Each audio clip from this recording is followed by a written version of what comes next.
प्रभु यीशु मसीह हमारे परमेश्वर के नाम से मैं आप सबका स्वागत करता हूँ। आशा करता हूँ कि आप सब लोग ठीक होंगे, अच्छे होंगे और प्रभु यीशु मसीह के वचनों में बढ़ रहे होंगे। आज का विषय है यीशु भारत आए थे। ये झूठ को हमारे हिंदू भाई और बहन क्यों मानते हैं?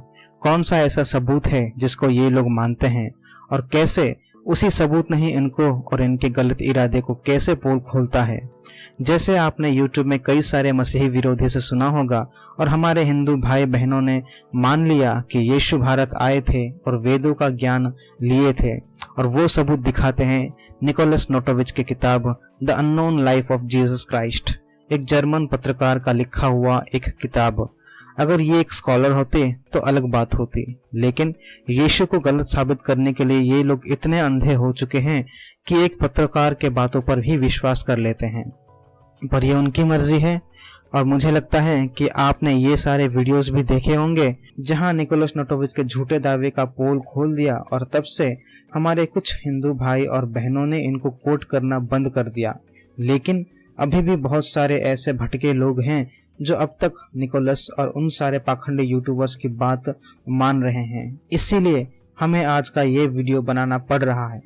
लेकिन इस वीडियो में हम दोबारा वो सारे सबूत नहीं देखेंगे जो आपने इन वीडियोस में देख लिया है।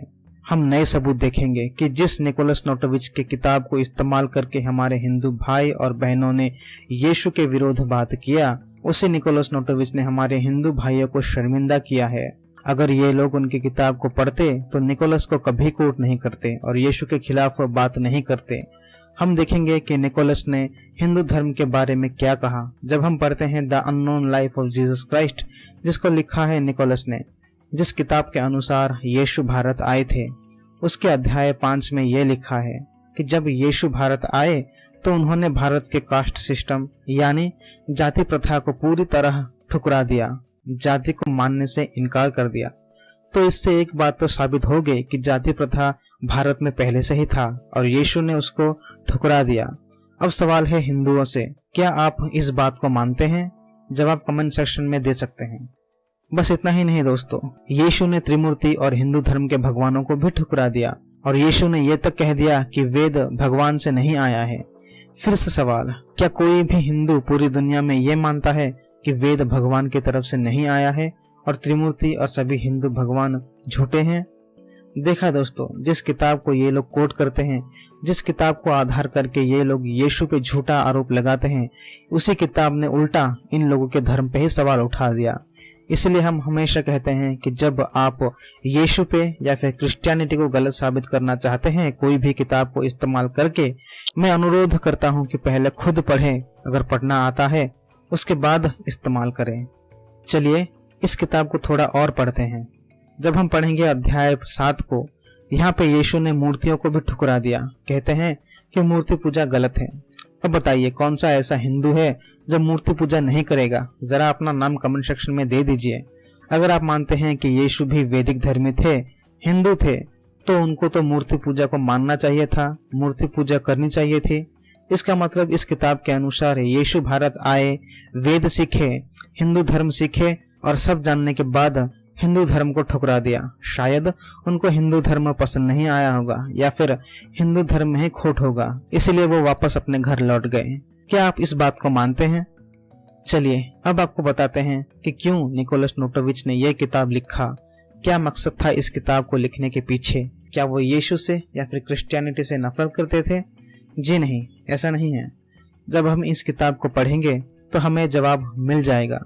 इसके अध्याय 8, यहाँ पे निकोलस कहते हैं कि यीशु को रोमन अधिकारी पोंटियस पायलट ने मारा और यहूदी पुजारी यीशु को बचाने की कोशिश कर रहे थे, जो कि बिल्कुल गलत और साफ झूठ है।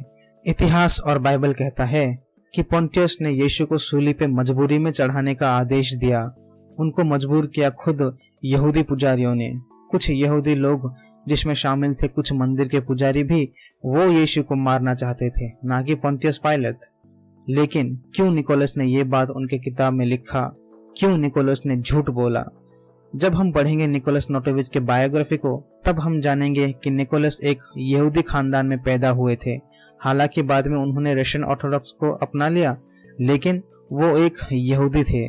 और जब वो रहते थे रशिया में, तब रशियन क्रिश्चियंस और यहूदियों के बीच में मतभेद होते थे और एक कारण था कि क्यों क्रिश्चियंस यहूदियों के खिलाफ थे, क्योंकि यहूदियों ने यीशु को सूली पर चढ़ाया था। तो जब हम निकोलस के इस किताब को पढ़ेंगे तो हमें मालूम पड़ता है कि निकोलस ये कोशिश कर रहे हैं, वो यहूदियों को बचा रहे हैं ये बोल के कि यहूदियों ने यीशु को नहीं मारा, यीशु को रोमन अधिकारियों ने मारा।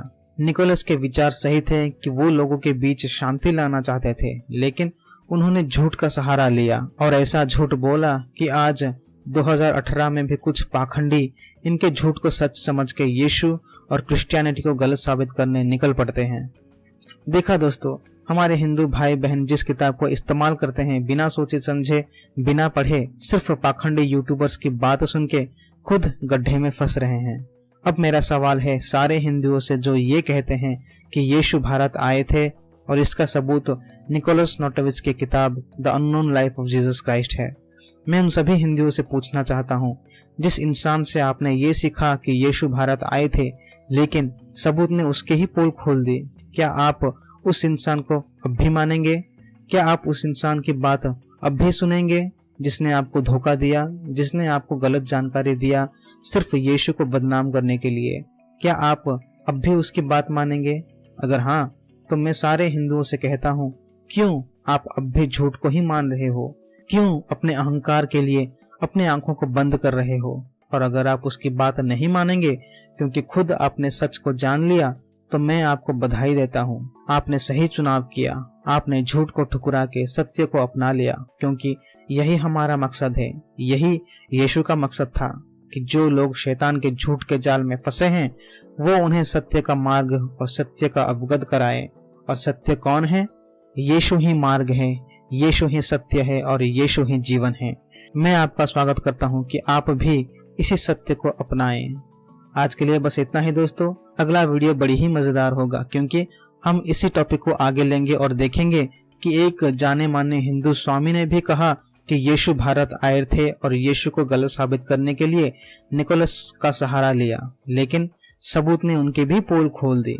उस वीडियो को भी जरूर देखें और इस वीडियो को लाइक करें, कमेंट करें, शेयर करें और सब्सक्राइब जरूर करें हमारे अगले वीडियोस को देखने के लिए। प्रभु यीशु मसीह आप सभी को आशीष दें।